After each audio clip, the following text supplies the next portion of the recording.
I want to ask you about one of the budget proposals that I'm not sure, while it's been in your budget proposals for the last year and a half or so, I'm not sure we've really gotten you to expand on your thinking on it. And that's this proposal for new offshore drilling off northern Santa Barbara County. Environmentalists have gone back and looked at some of your quotes over the time, said, no drilling off our shores. I'm not in favor of new offshore drilling. And I guess the question is, how do you square that with what you're proposing now to take this money? And is it really all about the money? I mean, is it really money-driven that you support this plan? I think that it is budget-driven. I think that it is when you are in an emergency, in a fiscal emergency that we're in, where we have billions of dollars, that we need in order to fund very important programs such as in-home supportive services, or if it is education, K through 14, or if it is higher education, and vulnerable citizens. I think that you look beyond of just your principles. And I think that this is one of those cases. As a matter of fact, we make many cuts in this budget that I don't believe that we ought to make, but we have a limited amount of resources and we are forced to live within our means. And so the budget is not really a reflection of my priorities. When you go program by program, it is much more a reflection of my priority, which is to live within our means. That's all the money we have. And therefore you have to go and get a little bit more creative. Like I said, when we went to Washington to ask for federal money, when the economy is good and the revenues were coming in, we were going to Washington asking for the same things, but not with the same intensity as this time. This time we are short of money, so therefore the $6.9 billion that we're supposed to get from the federal government that we get shortchanged every year becomes more important. And so this is why I brought the legislative leaders back there to Washington and to go and ask for that money and for them to look back into the whole problem that we have of not getting the right percentages, and why we continue supporting other states and so on and so forth. And it became even more apparent when during the health care reform negotiations, when they started going to give a special deal to Nebraska, but we're supposed to go and take another hit, $3 to $4 billion. So that's when I said that's enough. We got to go back there and start pushing back the federal government and ask our congressional delegation to work on that.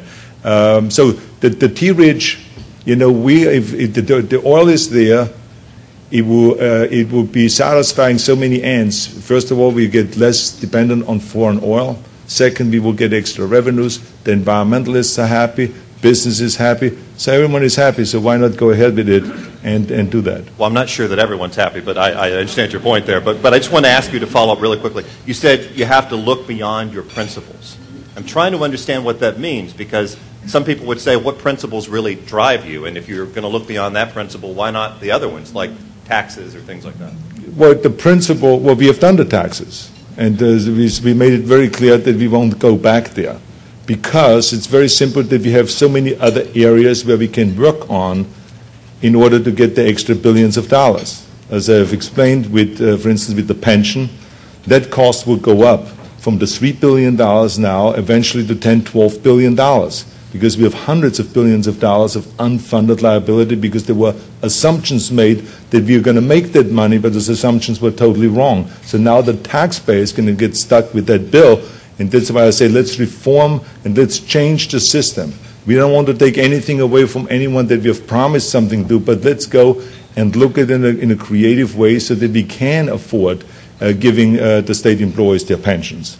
And the key thing is the principle of living within our means and not continue spending money that we don't have. That's a promise that I've made in 2003 when I was elected, and that's a promise that I want to keep. We don't want to go back again to the people and punish them just for the shortcomings of the legislation of Sacramento for not fixing those things where there's billions of dollars. I've also made it clear that in the prison system, if we go, for instance, and go and have private prisons come in and compete with the public prisons, they will save us billions of dollars. Why aren't we doing that? Why are we? This is money that we can give to education, and flip the whole thing around. Instead of having education continue taking a hit and the prison spending goes up, let's go and flip it around and go and give more money to higher education and less money to the prisons in the reform and be more cost effective in the prisons.